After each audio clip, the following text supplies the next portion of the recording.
Welcome to the Common Time Podcast, a show designed to give music educators practical, inspiring ideas for you and your program. Each week, we sit down with world-class educators, composers, and conductors to talk about teaching, leadership, and building programs that thrive without burning yourself out. So whether you're a band, orchestra, or choir director, our goal is simple: to help you grow and stay inspired and remember why you fell in love with teaching music in the first place. This is season 4, and we're diving even deeper. More real conversations, more actionable takeaways, and more voices shaping the future of music education. Let's get into the episode. Our guest today is Jamie Weaver. Welcome, Jamie. Hey, David. Hey, John.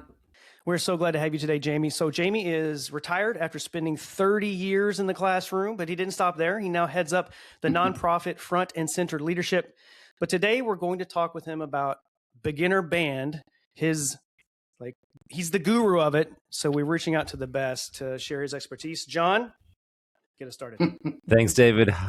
Hi, Jamie. Good to see you, my friend. Good to see you, man.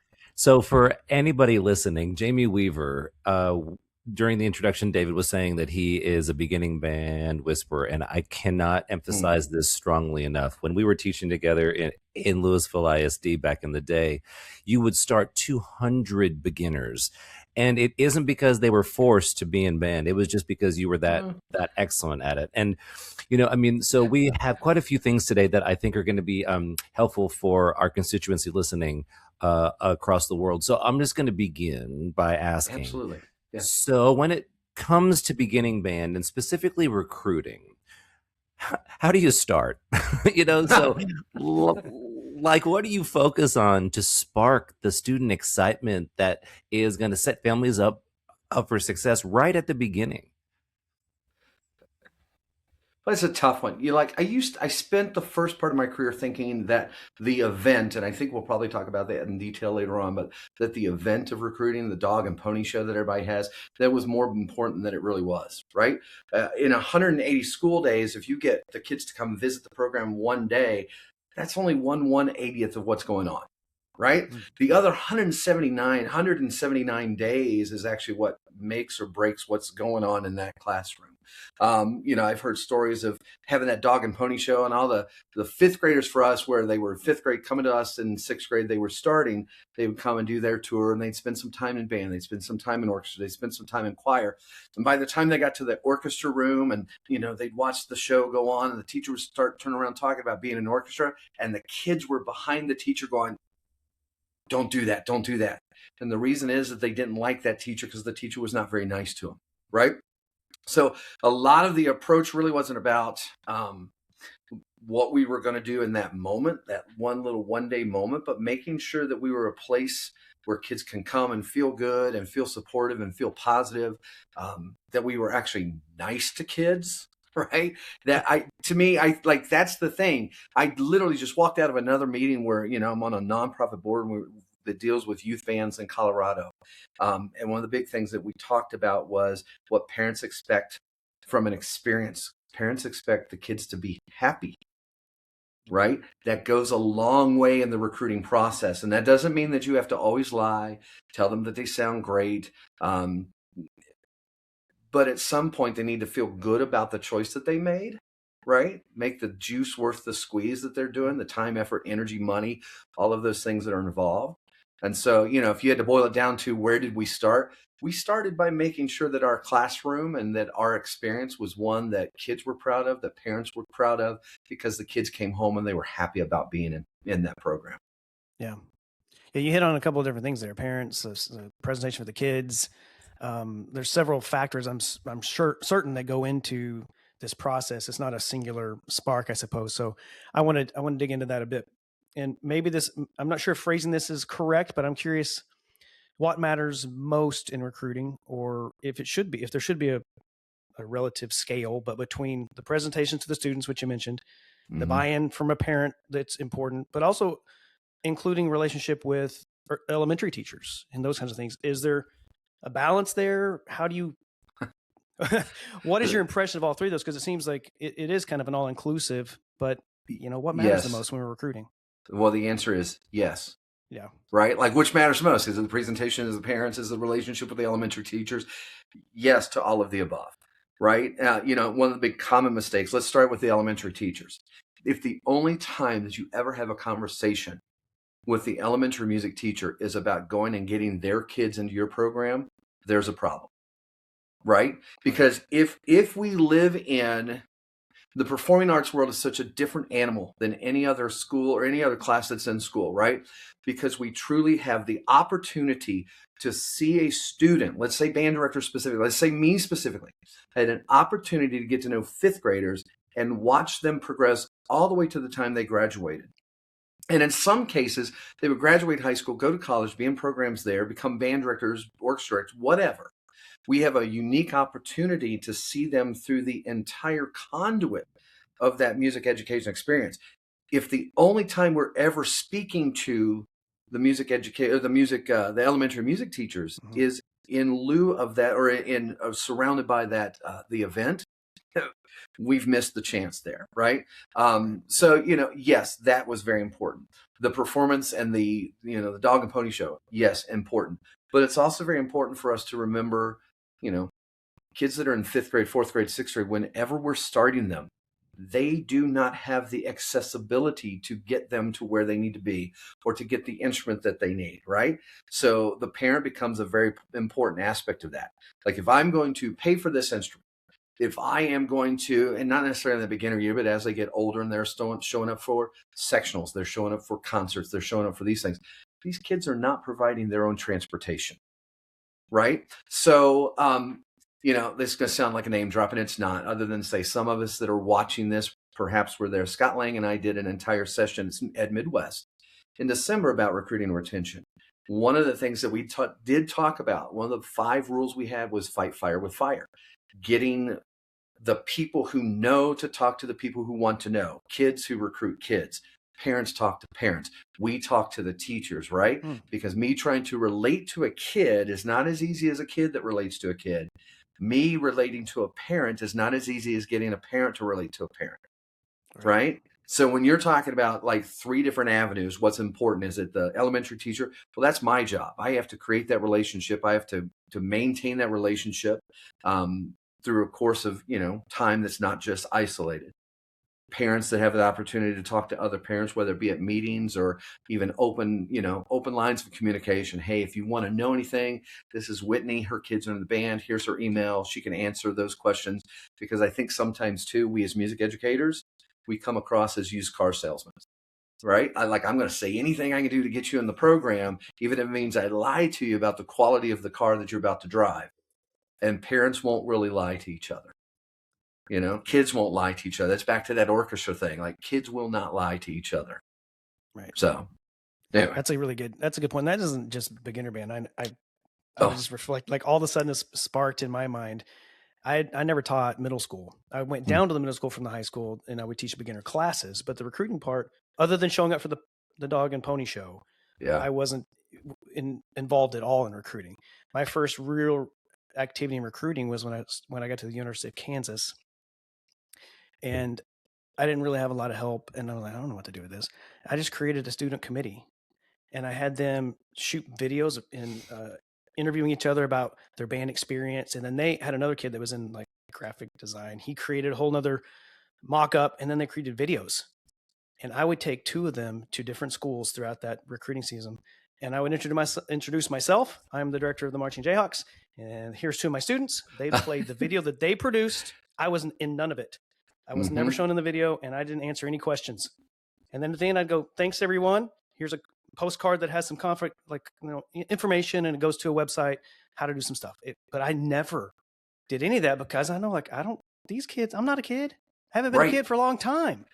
But to find a way to get them to connect to each other, I never really even thought about that at a 4th, 5th, 6th grade level. Oh, That's absolutely. Genius. And we would sit in meetings, and towards the end of the career when I was doing more high school stuff, it's kind of the same thing. You're just dealing with bigger kids, more accessibility with their own. But I would have parents raise their hand. How does my kid do band and AP and tennis and all these things? And I literally would stop and I go, I don't know. I don't know, because I don't do that. However, here's Max, and Max does all those things, and let Max talk to how he did it. Or, parents that would say, I've heard that I'm never going to see my kids during the fall because they're so busy. And I go, I don't know because I'm here with them. Here's, Max's mom. And so Max's mom talked about it, and I'll never forget, she looked at me and she goes, yeah, it's true. They're going to be gone a lot. She goes, but once they get to high school, you're going to be glad they're gone a lot. They are so annoying, right? Yeah. So it was the greatest not the recruit. curse you think it is. Oh, absolutely. Instant buy-in. Instant buy-in. At one point too, it's funny you mentioned, because like kids connecting to kids, right? I told a story in Chicago about, we had a student at my last school, and I had put something on Instagram, right? Which apparently that's really against the rules if you're over 30 to try to be cool on Instagram. And so I put something out there, and she comes walking in, she's got her phone, she puts it in my face, she goes, did you just post this? I went, yeah. And she goes, boy, no. She goes, here's what you're going to do. You're going to give me the login to our Instagram, and I'm going to make it look so much better. And she did, right? Because she knew what would talk to kids. We've all been in that, and I was guilty of it. John knows this because we were there in that same district. We would put out the greatest looking materials. Oh, we'd have this very exciting like picture in there. I go, did you know that Walter Payton also played drums? And my last year teaching middle school, I had a kid raise a hand and go, who's Walter Payton? Yeah. Right? If there's not a connection point to relevancy to them, it doesn't matter to them. And the older that we get, the longer that we do what we've done, the fact that we're motivated by different stuff. Like, I've never met a fifth grader that gets very excited about John Mackey, right? I've never known a fifth grader that gets excited about Holst. I just haven't. But like, the longer that we do this, the more disconnected from them, the harder it is for us to understand what's relevant to them. It's interesting on the college side of this. I mean, this is something we deal with every day. I mean, and so Michigan, I created a position on our team that oversees all of our external relations and social media. I mean, we have fundamentally changed our recruiting strategy. I don't actively go to schools anymore because it's almost a waste of time, because one, it's so hard to get into Michigan, but two, there are more effective ways. And so, I mean, we've created Minecraft games around a Ravelli Hall where he's actually in the game, and just to teach them the history of the program while also giving them I don't know what this is. They were telling me I'm like, we're going to do what now? And all the Instagram things and all the social media things. And it is fascinating. But I do want to bring up a point, though, before I ask a question specifically about the actual dog and pony show, because that is important. I remember when we would bring the band to the middle school when I was teaching middle school, because I actually never taught high school. I taught middle school at Griffin Middle School, and I've taught at Michigan, and those are the only jobs I've had. But being really good is a really important part. Absolutely. And everything about that, walking in a codified way, sitting down in a unified manner, being professional in a way, there is something about that is really impressive to watch. Then the sounds that are coming out, now you have to choose what you're going to play for them really intelligently, right? Really wisely. But it needs to sound great. It needs to look great. It needs to be well rehearsed. Even the kind of funny moments, the kind of stupid moments that, I mean, we would choreograph all kinds of things, right? Just to get people to laugh, because if they are laughing, they're having fun, right? Mm-hmm. So anyway, so about this, let's talk about the specifics of the dog. I hate the dog and pony. But the beginner band demo. Beginning band Yes. demonstration. So what does this actually look like in real life? For our listeners that are trying to fine tune this or even start one, or just, I mean, how do you have any advice on this, like things that are must-haves, and what do people overthink, and I mean all the things, and what not to do. Or the laundry list, right? The laundry list of mistakes I made over the years, right? And it really depends on which year you asked me this question, right? And I could go back in time, and I literally can look at it and go, there was the one year that we picked selections from Harry Potter. And then we got all the kids that really like to read, and they were super intelligent, right? And they were focused, and they were in on it. And then the next year, just for fun, like we played the theme from SpongeBob. So we got all the cartoon watching ADD kids that, like what we used to attract them is usually who we attracted. There was one year that we thought it would be really cool to just have an event that was more like a pep band. Like they came walking in and we were guns blazing and drums going, until I saw a bunch of kids doing this. And they thought that's what band was going to be every day. And so our numbers went down. We used the top band at some point. Yes, they have to play really well, right? Let's go back to this thing we did in Midwest.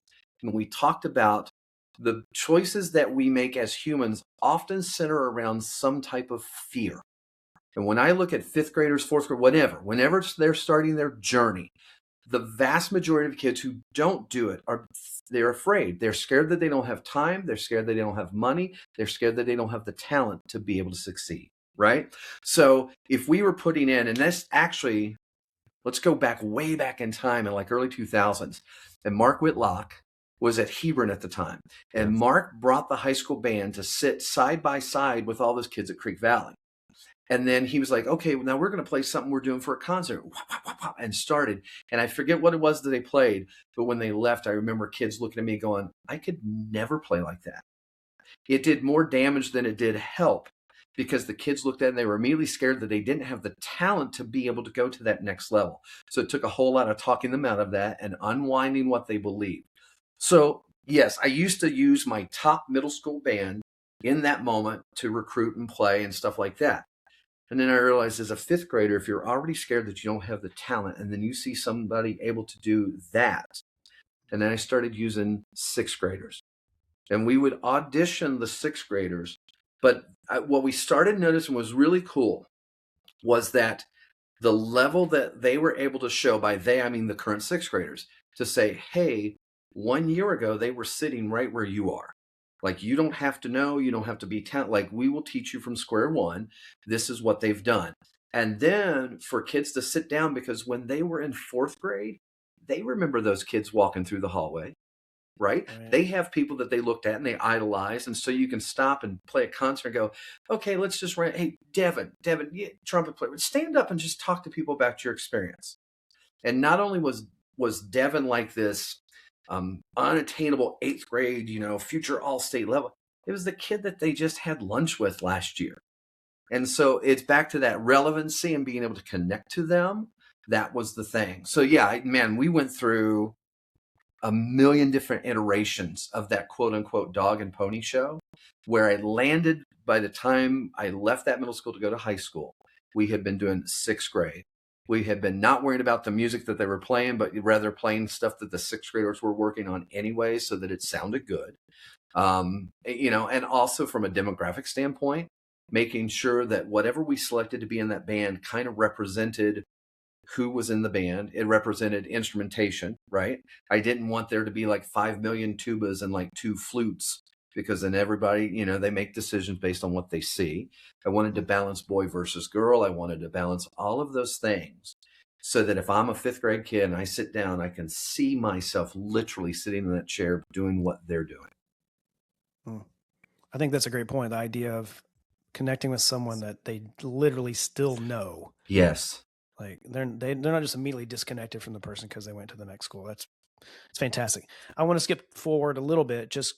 We kind of talked about the demo, but even in that moment, there's going to be families that are there. How do you communicate with those?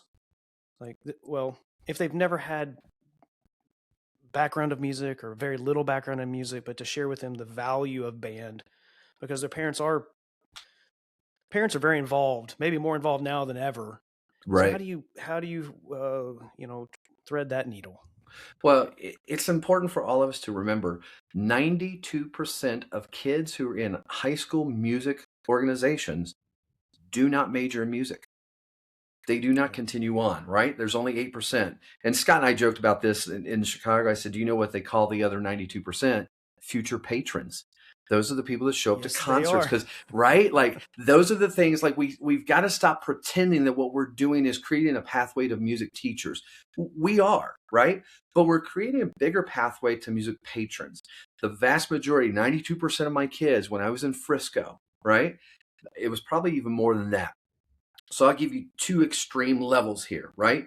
I've got the 4-year all-state clarinet kid who never played again when she graduated high school, but she went to St. Louis for school. She's now a doctor. Then we had the 2-year all-state tuba player who is the tuba player in the LA Philharmonic. Right?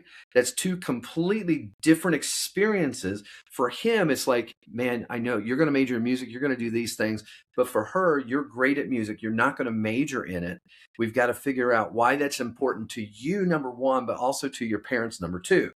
So a couple of years back, we started thinking about that. I sent out an email to kids like Stacy, who had graduated, and Sam, those ones who were no longer with the program, but also weren't doing music. And I said, what is it that you learned being in this program that has helped you in your non-band, non-music world? And they sent back big emails, and we put them on our website. Like if you went to libertyhsband.com/Sam, you would see Dr. Sam Long, who talked about, as a percussionist, here are the things that I took to medical school. Number one, when I was in the class about irregular heartbeat, he goes, I was faster at it than anybody else because I could tell when something wasn't right. Number two, he goes, when I was in my residency, he goes, my supervisor told me that they would rather have musicians in medical school because they can take feedback without melting down. That's true. Right? And so we put that out in front of parents. Like I was very honest with parents to say, listen, we are not here so that your child can go and major in music. We are here because of all these other things, right? Jeremy Earnhardt, who was with Music for All, right? He did some studies that are out there that everybody should find that talks about when he was on Arlington about music as a pathway to, workforce, which is a big thing now. Future ready and workforce stuff is all tied up into performing arts. We just haven't figured out a way to say that loud enough to everybody. So yeah, when parents are sitting there and they go, well, I don't want my kid growing up to be a band director. I go, I get that, right? Like, I totally understand that. This isn't about creating music education majors. It's not a creative band. If that's what they choose, that's great. But here are all those things. Oh, you don't believe me? Let's show you the website where Stacy, the doctor, said, this is what I learned from doing clarinet and all these years that has helped me with the resilience and being, in the medical field. That's great. It is. When you think about 92%, I mean, it's a sizable number, but I mean, I didn't realize that until you said it. 92%. Well, the interesting thing there is focusing on that. I've been moving into arts administration, and can't really talk about it here necessarily because of things in the background that are moving right now. Mm-hmm. But one of the conversations that I've had to dig into pretty significantly is about patronage and how are we funding the things that we want to fund? Because in the orchestral world, you have earned revenue, you have contributed revenue. The orchestral world revolves around contributed revenue. You can sell out every concert, you're not going to be able to fund your program. That's interesting to me. Like I had a conversation not long ago talking about patronage. The lineage to patronage starts in elementary. Mm-hmm. If you think about it from the 10,000 foot viewpoint of like, we're trying to engage individual students in the love of music. Yeah, they have the program they go through and they're going to learn a lot of skills, but those skills end up transferring into, I didn't know it was 92%, but 92%. So 92 out of 100 kids are future patrons for this orchestra or this nonprofit arts. Like, man, that's a powerful number to really think about. It is. What our responsibility. Music education isn't just about support for your program. We got to fight for that too, but there's a much larger role that music education really plays if we kind of lean into it and how valuable that is. I'd never discussed that about a parent, but I sure would now. It's interesting because how do you really teach people to patron something? They have to love it. Mm-hmm. They aren't going to patron it if they just like, no, okay. Yeah, it's not valuable to them. Mm-hmm. So it's all about the experience. It's about the student experience. It's kind of what we're all talking about, right? We're just how to curate the student experience in such a very careful, calculated, and intentional way, in a positive way. Yes. For sure. So this brings up a question in my mind about common mistakes. So, from your experience and expertise, do you have any advice to our listeners about some common mistakes that you see people make, and then how to avoid them? Tons. How long is the podcast? It's supposed to be 5 days, 6 days, just nonstop. We'll go at it. Yeah, it's a marathon. Yeah, because some of those mistakes were personal, like right when I said we did the pep rally, and everybody plugged their ears, and they did not like that. I have seen and heard places where, let's say, the orchestra just basically does a rock concert. They plug in electric guitars, they plug in electric violins, and all the kids, oh man, like smoke machines and all that stuff. And the kids walk in and go, oh man, this is really cool. This is what I'm going to be a part of. Until they show up and find out that's not actually what's going on. Right. Right. So like there are tons of those types of mistakes. If I had to look at like a college graduate in their first year and they said, how do I do this? Go, whatever you do not put out in front of them something that you do not have. I mean, that's business 101. I am not going to advertise, something that I don't actually have at the store, because I'm going to have a whole bunch of very angry customers. So like I see that mistake. I see the mistake of literally go back to what we talked about with elementary school teachers, where the relationship is transactional. This is the only time I've ever talked to you. I don't even know your name, but now I want a list of the kids, and so I can go after them. There's nothing, I don't think there's anything more insulting than transaction when it comes to education, where we're just using each other for data, but we're not trying to help each other out. Like David even touched on this. He goes, I never taught middle school, but I went to the middle schools and taught beginners, right? That is not transactional. That's investing. And so like investing in the programs below you plays a lot. That's a mistake that we make though, right? That we don't even know. I'm in Colorado now, and this is going to sound like, God, how do you say this without sounding negative? But the amount of conversations that don't happen from level to level, where I'll say to a high school director, like, when's the last time you talked to so-and-so? I go, oh, I didn't even know they were the director there. And I go, like, how in the world, right? If you have children of your own, when you send them somewhere for daycare, whatever it is, it's usually somebody that you have vetted, you trust. So you're going to ask this person to send their kids, and we all know how attached we get to our kids. We want the best for them. We care about them. You're not going to send them off to a stranger, right? And so I don't think that is the responsibility of, like, it's not the responsibility of the elementary school teacher to reach out to me as a middle school person and make that happen. It's my responsibility to make that happen. It's not the responsibility of the middle school director to reach out to the high school and make that relationship. It's the responsibility of the high school director to make that relationship, right? So yeah, like there are tons of mistakes. Those are a few of them that I've seen, that I've done myself. And if I could go back in time, like, I probably would have still done better about making those here. Well, I get a cheat with this, right? And this is where it sounds like, man, how'd you have so many kids at Creek Valley? Well, we had 3 elementary school feeders. And across the street from us was Lynn Seibert, whose sons were both in my band program. So she was a band mom. And then down the street was Polzer Elementary, and Nikki Allen was the music teacher there. She taught flute lessons for us, right? So like there was already this, built-in thing. When I say the third elementary that opened up the street at Coyote Ridge was Steve Seibert. And Steve Seibert's kids were in the band, right? So there was already a relationship established there that just made it better and easier. And all 3 of those elementary school teachers who could see what was going on a regular basis in the room, who could then vouch for, if you do this program, could vouch for kids and parents. If you do this program, you're going to be taken care of. You're going to be, it's going to be a positive experience. And then just one more thing, because John mentioned it too. You both said something about intention, right? None of this stuff happens accidentally. It's not passive, right? So anyway. Yeah. No, that's incredible information. And we are right. We all make the mistakes and we learn from them, which is one reason this podcast is we're putting it out there in some ways to help obviously uplift the people that are doing the job day in and day out, but also to shed a spotlight on sometimes like we had this experience and it didn't go like we thought it was going to go. It's good for us to talk about it. I do want to shift more. Like we've been talking about recruiting now. Let's imagine we have them and we're setting up the first the first week to 3 weeks, perhaps. Yeah. So how do we build, like, in that first part? Because it's so important. Like the first time we have them in our classrooms, how do we build the momentum, confidence in a way that's going to lead to retention? Because it's ultimately we're wanting to keep them. So how do we do that immediately and quickly? Let's go back to the last little phrase, which about intent versus accent, right?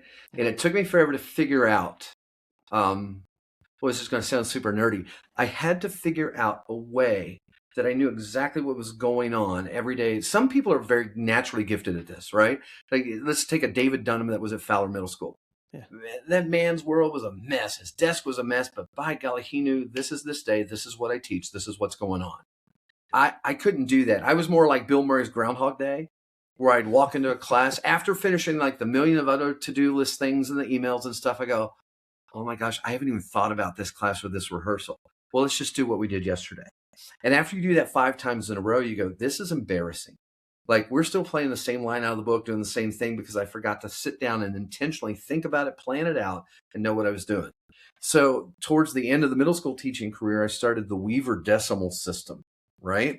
Where it was like, let's say 1.1.1 literally meant to me first report card, first week, Monday.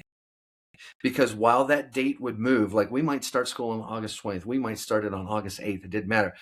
But 1.1 was always the first report card, the first week was a Monday. Like the 3.2.6, that was the third report card, second week of that report card, Saturday, solo and ensemble, right? Like everything was that way. And so then I was able to sort that stuff out in my files. I always knew exactly what was coming up the next day. Kids do not want, they're smart. They do not want to feel like you've wasted their time, right? And there's 2 ways that we waste time. Number one, by not being planned and thoughtful about what it is that we're going to teach them. So we keep coming at them like Groundhog Day and doing the same stupid stuff every day, which also causes us to move a little slow. The second way that we waste their time is we move so fast that they have no clue what's going on. And then they know. Kids are smart enough to know when they play that the quality's not good. Right? And they give up, which is ironic because, and we talked about this in Chicago a little bit. It's ironic because the folks in sports have figured it out. When you put your kid in youth level sports, you don't expect them to play the Super Bowl in 4 months. Right? But for some reason in music, kids feel like if they're not the best that they can be in 4 months, or let's say at the end of that beginner year, then they go, well, I suck at this. I quit. Right? So we've done ourselves a little bit of a disservice because we find ourselves a lot of times we're not in the sweet spot of that. We either move too slow because we forget to plan and be methodical about what it is that we've got coming up, or we move too fast and then they feel like they're not successful in anything and then they quit and they give up. But yeah, like, and I was so notorious about the first part, moving so super slow, being so methodical. The kids thought it was boring. But at the end of the year too, like any of the kids would tell you, there were always certain moments. End of 6th grade was one, end of 8th grade was another, end of senior year was one. But I always look at them, we'd get to about March or April, and I go, hey, raise your hand if this is boring to you. And they'd raise their hand and go, oh, thank God. And I go, what? I go, right. Like this should start to get boring to you. Beginner band should start to get boring to you about April because you're ready for the next part. 8th grade band middle school band should get boring to an 8th grader in April because they're ready for the next thing. Mm-hmm. Right? And so we would combat that idea of being bored with it because it's so simple, or bored with it because, like whatever it was, we would just be dead honest with them, and to me, that played out better than trying to used car salesmen them into thinking it's the greatest thing that's ever happened in their life. Yeah. They're like, no, this is awful. As I'm hearing this, I mean, you're so impassioned about it, but I hope that the listeners are taking away that the message is just, you have to be genuine. You are a very genuine person. Like, what you see is what you get. And that is really important because the kids, as you said, are smart. They're going to see through everything. No matter what you think you're doing, the students are going to see through it. Right. Yeah, what's that old adage? Like they don't care about what you know until they know you care, but they also can figure out if you're making it up. True. Like if you're acting like you care, but you really don't care, they know immediately. Yeah. Well, and beyond care, like at some point you can care a lot and still not get the job done. True. And you mentioned like you had a system, like you had to find a way. You created a system for literally keeping yourself in track. And I was reminded, Teresa's rereading, my wife, producer, is rereading Atomic Habits by James Clear. And I've read it some years ago, but one of the things she reminded me of this week was that you do not fall. No, you do not rise to the level of your goals. You fall to the level of your systems. And you can have all the best intentions, but until you create systems to replicate that information, I think you did that. And some of us, I'll be like the crazy. I'm the person, like my desktop, not my literal desktop, but like my computer desktop stresses me out. Stresses John out. Like he can't look at it. I can't. Like he has this, like everything is in its place, and I have to be more intentional about that. If I remember like my first collegiate job, like, okay, I need to be John now. And I created folders for every little thing on my desktop. And so when I had a file, rather than save to desktop, no, which file folder does that need to go into? Which is pretty crazy because now I can go back on Google Drive and look at University of Kansas 2007. And it opens up into all these folders that have all the things that I did. And I think it's the only reason I got through that job. I didn't know how to do the job when I got there. It was new to me. And, I'm director of athletic bands, never having held that position before. I was skilled enough to do the job. But all of the things were happening, like being organized and having systems in place. I think I don't know, I'm kind of getting up on a little bit of a soapbox now, but I think you just hit that at the beginning because I know there's a lot of stress on directors that they place on themselves to be successful, to make certain their students are achieving XYZ things. And I just asked the question, like, how do we get in the first 2 or 3 weeks, our students, create confidence for them, create momentum? And one of the things you went to was, what are you doing to help yourself be organized to even create a situation like that?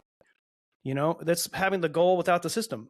Like, so that's why the James Clear thing popped in my head. But in any case, well, that's no digression because like when you think about it too, the thing that makes us all feel more comfortable in whatever the situation is familiarity, right? Well, predictability starts to breed familiarity, familiarity breeds predictability, which breeds trust. So if the relationship that we have in the classroom is built on trust, like you can fail and you're going to be fine, like all of those interworkings. But if I walk as a kid into a classroom that doesn't feel planned and thought out, if I walk into a classroom that feels disarray and I'm in front of a frantic teacher, oh my God, I don't know what's going on, I start to feel real uncomfortable about what's getting ready to happen. So the systems and the processes for me was to be able to provide a place for them. But by golly, a kid could walk in and they go, this is our structure. This is how we're going to start with this. We're going to do rhythm. And then we're going to do this. And then we're going to turn and do this. And then I'm going to pull my mouth. Like they knew. There was a predictability level there that made them more comfortable. And I think when, you talk about the success part of it, that comes before that. So they know every time 100%. They walk in, exactly what's expected of them.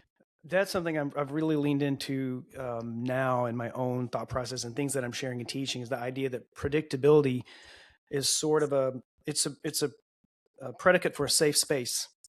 And when you create a safe space, then you're creating a greater sense of belonging, which leads to a greater sense of risk, which that whole thing's sort of circular in what we're really wanting our students to.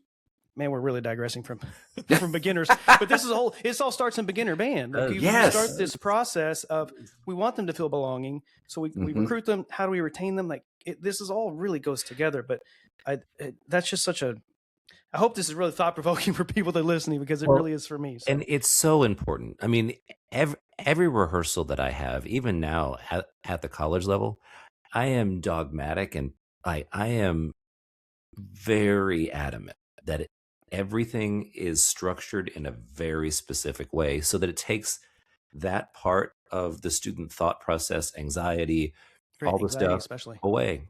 They know that every single day at exactly this second, when it's like literally 58, 59, good afternoon, everybody, every single time. And if we do the same things, now that doesn't mean we're teaching the same concepts and stuff, but the structure is there so that I'm able to be more efficient as a teacher because the students are already prepared mentally for the structure of things, right? Right. And the predictability piece is so critical, Jamie. Thank you for bringing this up because even though we're not talking about beginners right now, we are talking about beginners right now. We're talking Yes. about everybody, even at the professional world, I mean, for all of us, right? So Absolutely. steering the bus back toward the recruiting piece. I mean, everything ebbs and flows, and I think we're all feeling it since COVID, right? This is a very specific, I mean, this is very tangible, I think, for all of us across the world. So when things get harder in communities and things get easier, things get harder, what strategies, Jamie, have worked for you when the numbers were down and you were worried that they were trending down and not going to rebound? How did you get through that? Well, let me pause because I'm trying to remember when I worried about numbers going down, right? That's right. You probably never did, but let's just assume. Well, that sounds awful to say that, but to some degree it did, right? And especially when I was in Frisco, because part of the numbers trending down was we kept opening campuses. Yes. And they just kept taking kids. Like when I was at Liberty, I was at Liberty for 12 years. In that time, we opened 3 new high schools, all that took from us. So we would build, and then it would go away, and then we'd build. And then they build a school and it go away. And then we build, and then COVID hit and it would go away, right? So it seemed like on a cycle that every 3 years, what we built was decimated and we would start again. But it's interesting you mentioned the COVID thing.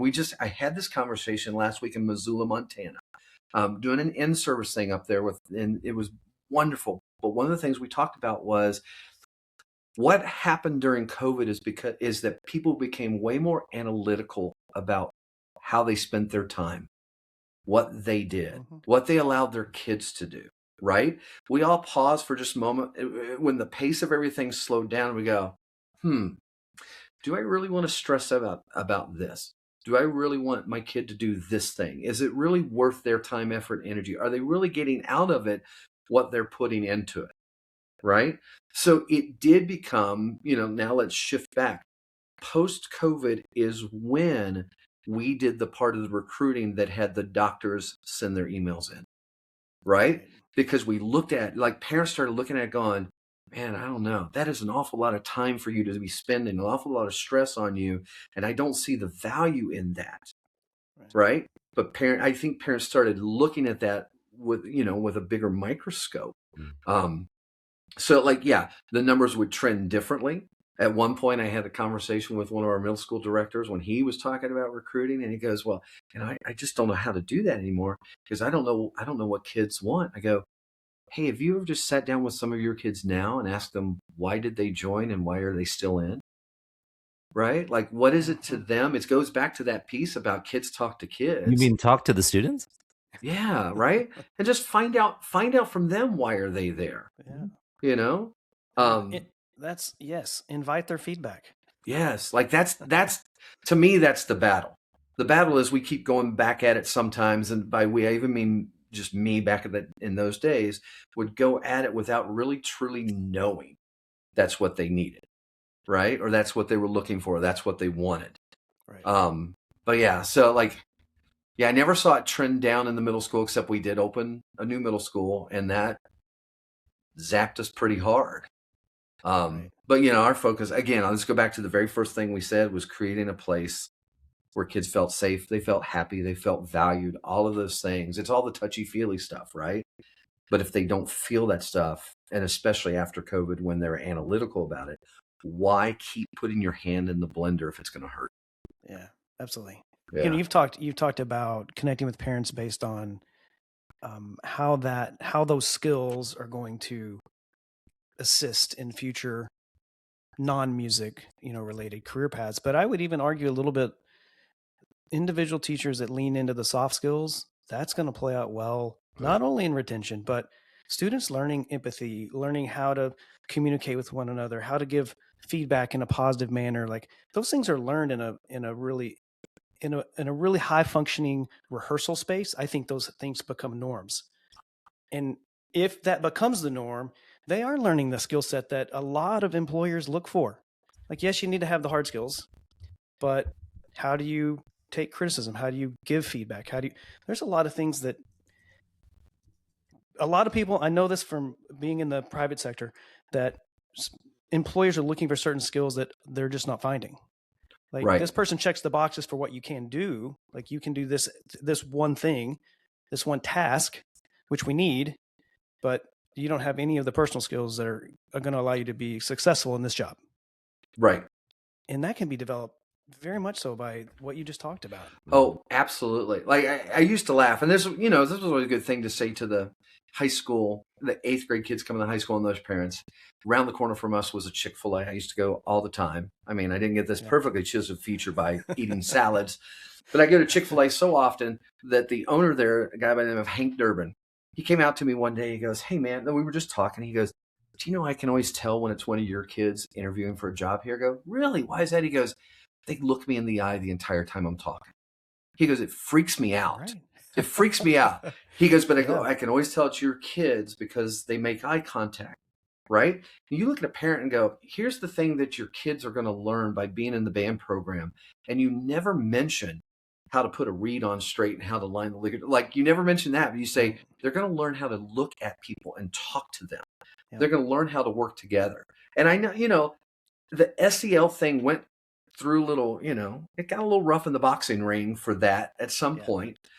For those who are listening and want to be nerdy, Daniel Goleman wrote the book back in the 90s called Emotional Intelligence. It's really thick and really boring. You can find the article on Harvard Business Review that pares it down real quick and simple. But that really was an offshoot of Howard Gardner's frames of mind, right? Multiple intelligences. Yeah. That's where it all started. And we looked at kids and we go, they got to learn. Let's talk just specifically about a band thing.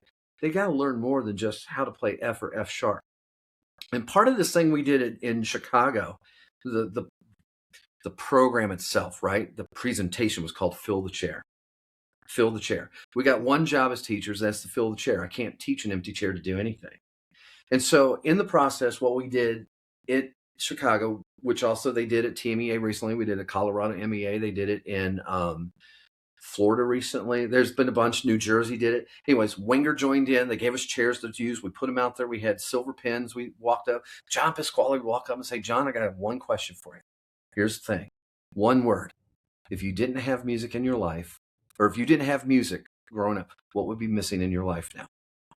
And people would stop. They think, they pop them that pen. They write their word on the chair. In Chicago alone, we had over 800 people write on the chair. Never once did somebody write down that they wouldn't know the difference between F and F sharp on a trumpet. It was things like belonging. It was things like, understanding, working with people, friends, spouse. People would put names. Those are the things that we all got from being in music program eventually, right? And it's the things that we deny kids if we're not getting them into the program. So like, it's interesting to say again, if I'm looking at a 5th grade parent or, parent of a 5th grader or beginner, whatever level, and I say, this ain't just about teaching FF sharp. This is eye contact. This is working together. This is where they're going to find friends. This is where they're going to find their spouse. This is where, all those things that really matter to us, again, to the 92% down the road, right? The things that really matter to us are going to be happening right here, right now. And so, like, I know I'm just yapping and yapping. Let's go back to what I said earlier about the fear. When people fear they don't have the time, the talent, or the money, but they also have a big fear about missing out on something, right? That's the motivation. When you go, hey, like, you don't have to do this band, orchestra, choir. You don't have to do this music thing. You don't have to. Well, let me show you this chair. This is the stuff that you're getting ready to miss out on. You don't have to let your kid do it. No. But let me show you this chair. This is what you're getting ready to say no to. Hey, let me bring this chair to the next meeting of the school board when they say they want to cut the music program. And look them in the face and go, hey, you can cut the music program, but this is what you're getting rid of.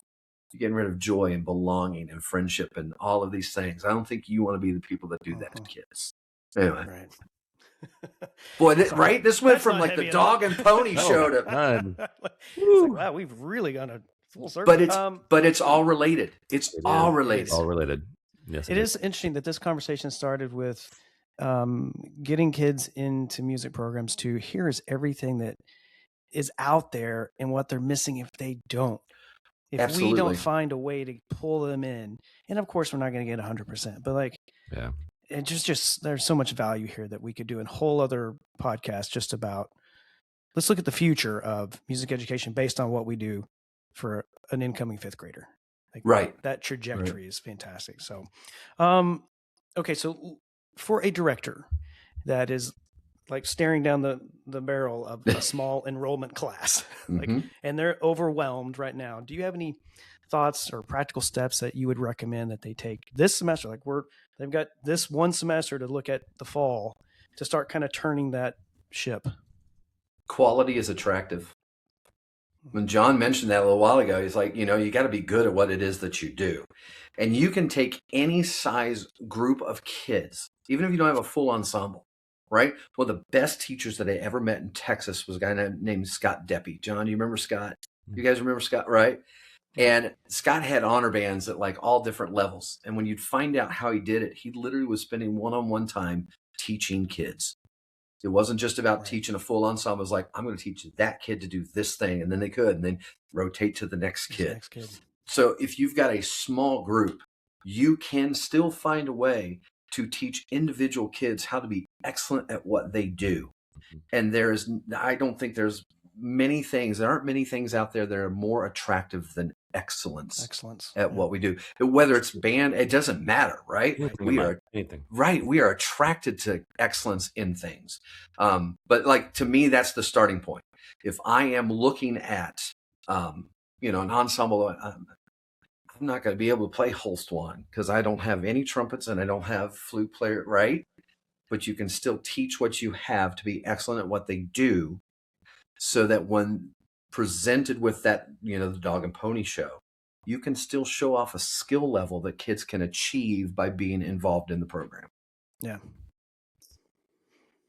I'm just thinking this whole conversation because it was started when we were conceptualizing what we'd like to talk about today. It was really about beginner band recruiting. But this is really in my mind. It just has expanded to like, we took something so finite, and like I was thinking about what are the skills that are going to help directors do X, Y, so they can have stronger recruiting classes. But ultimately, just the responsibilities, if we take it on, we have by getting them to us, and how that affects their entire life, and what would it be like if they didn't have that? I've just never really asked that question. Like, here's the chair analogy is so fantastic. Here are all the things that I got from band, and like you said, they're all personal things that are things that that live with them on a daily basis. And it's not F or F sharp. They probably don't remember if they got they probably remember if they got a 1 or a 2 or whatever, but what they played, or we forget. I can't remember what I did in high school. I can't. I remember one piece we did, Capriccio Espanol. Mm-hmm. We got a 2 at a pre-UIL, and the band director almost lost his mind because he'd never gotten 2s. Right. And I can tell you, we worked our tails off between that point and UIL, and we got 1s. But it's kind of beside the point. I don't remember anything else. And the only reason I remember that is because we got a 2. And it was this huge blow up. Had it been about the experience of playing such an incredibly difficult piece, especially for our first clarinets, that's the only reason I think about that. I don't think about it from the musical perspective necessarily. And even that makes me think backward of like, okay, what are we doing? Why are we doing it? What is the large picture, this big picture that we have an immense responsibility? I think we do. I would say that we should, if we're looking at music education other than that, then I got to get off the soapbox. But the beginner, that barrier is where it starts. Mm-hmm. And if we break down the barrier, these students, 92% of them are going to be, we hope if we do our jobs, lovers of art, and also patrons, but lovers of art and music. And the other 8% are going to create the cycle again, so that the next 92%, one generation away, are doing the same thing. I'm looking, this is a very big picture, because really we're thinking about the success of art in general. I mean, we're fighting for funding all the time. We're fighting for, I doubt we would have to fight as hard if we took a much more holistic approach to the why part of having students be in beginner band. I know that sounds ridiculously, like way up here, but in any case. Well, listen, I'm gonna set you up because I know the answer to this, David. Your wife, is she a musician? Right. Right? Think about that. Like all the things in life that happened to us because somebody made sure we had a program that we could be a part of. Right? And eventually all those things work together to find themselves together in the way that they're supposed to be. John, I interrupted you. Yeah, I didn't mean to. absolutely. Get Yeah, into sorry, John. No, please. This is great because I was just saying this is such a fantastic conversation, so helpful on so many ways, right? So this is the point in the podcast where we ask get very serious. all of our guests 3 standing questions. And so I'll take the first. Do you have a soapbox topic? And it can be about anything, music, life. It doesn't have to be mine. I have tons of them. How many soapboxes do you want to hear? What's your favorite? Listen, this is my favorite one right now because in the job that I have now with music and arts, going to different schools in Colorado and helping out, I see a lot of student teachers. I see a lot of student teachers that are at convention. I see a lot of student teachers who are getting ready to graduate, who are standing at the conductor baton booth and they're measuring their baton and they're conducting which I love. I get that. I love that they are excited and enthused about the art form of what they're doing. But I stop and go, listen, that's great. Get the baton, blah, blah, blah, blah. But if you can't sit next to a clarinet kid and get the reed on straight, none of this is going to matter. If you can't figure out where the teeth are supposed to be in this brass or where the tongue play, like all the pedagogical stuff, right? Like we've got to get better at, and by we, I just mean collectively, putting an emphasis on the pedagogy that supports the art form and less worried about, and we used to make a joke at TME. I was going to run up and take the baton out of the hand and hand him a Vic Firth SD1 and a Gach block and go, this is the only baton you're going to need for your non-varsity middle school band, right? Like this is what you're going to need. But we've got to get to the point where we emphasize pedagogy before we emphasize the art, because without the pedagogy, the art's never going to happen in the first place. That's a soapbox. There we go. Okay, fair enough. We certainly agree with that. We co-authored a book just about this stuff, so we definitely get it. Right. All right. The second question is there a particular book or books that have inspired you in your journey? Doesn't have to be music, just whatever. There's an entire bookshelf right here, right, that has mostly business books. Yeah. Which oddly enough, and the one that I recently just finished by Stephen Miller, not like political Stephen Miller, different Stephen Miller, called Uncopyable. And the question is that in that book is, and it's a business book, right? But the question is, what is it that you do, whatever it is that you do, that nobody else can do? Which is kind of a recruiting thing, right? What can we provide that none of these other classes in this school building? Math is not going to provide the opportunity to make eye contact and have conversations. It's not going to offer the opportunity for like creating and doing the art thing. So I finished Uncopyable, which is a great one. What is it that you do or that you have that is unique that can't be provided anyway else? Stephen Miller, Uncopyable. Okay. Yeah. All right, Jamie, I have the final question and arguably the most important one. Yes. What is your favorite time signature? My favorite time signature? I think 7/8. To be completely honest. In good company. Right? I've never been asked that before, but 7/8 to me is a little bit more, to me, it's more dancey. Right? Mm-hmm. It's more dancey than so the people that do waltzes, they'll argue and scream, right? 3/4, but like 7/8 is more spicy dance. Right? Well, Jamie, that's a great answer, but we here on the Common Time podcast have only one right answer. Nope. Cut time. No. And it is Common Time. It's 4/4. No, it's interesting. So 7/8 has been quite popular. When we launched this podcast, we're in season 4 now. First season, our first guest was Jerry Junkin. Yeah. And Jerry's was 7/8. Several other pretty prominent many folks have over the chosen years. 7/8. And for the most part, almost everybody has had an 8 in the bottom. Almost. There's been very few people that have done any kind of, it's either been asymmetric or 6/8, so forth, but no 2/4s. Well, actually, Well, we Professor can edit Haycock that. recently. We edit, and We I'll could just say edit. common Cut. time, I'll right? say common. It's common time. Oh, well Absolutely. done, Clearly. Jamie Weaver, everybody. For the win. Jamie, thanks again so much for your time today. It's been so good. so insightful. It's actually got me really thinking more deeply even about the overall process that all music educators are going through. Even, you just mentioned these kids that are checking out the batons. Are they thinking about what that responsibility is like either? Are we even asking them to think about that? I don't know that we are. No, because we don't want to scare them. We don't want to scare them. Right. We don't want to scare them. Although, But do you it's remember really got me getting? thinking. Don't you remember getting your first baton? I do. I was so excited about it. Mm-hmm. I even got a nice little special case for it. So now I have William D. Rebelli's baton right here that he used, Nice. and like that obviously means a lot to me. But I remember getting my first one. It had a cork handle, and it was this thick. Yeah, exactly. It's kind of like that one. It was this thick white stick, and the cork. Yes, I can practice for our listeners that aren't watching. I'm showing the old time. This is actually called King David, which I think was pretty nice. My first one was made by Morris Hermel. Do you remember Morris? And Morris Hermel made batons for Toscanini. Oh, and I'll never forget meeting him, talking to him, and that was my very first baton was a Morris Hermel. That is great gentleman. Well, this has been such an excellent conversation, Jamie. Thank you so much for your time. Thank you all you're both. Wonderful. Yeah, we really appreciate it. Incredibly helpful.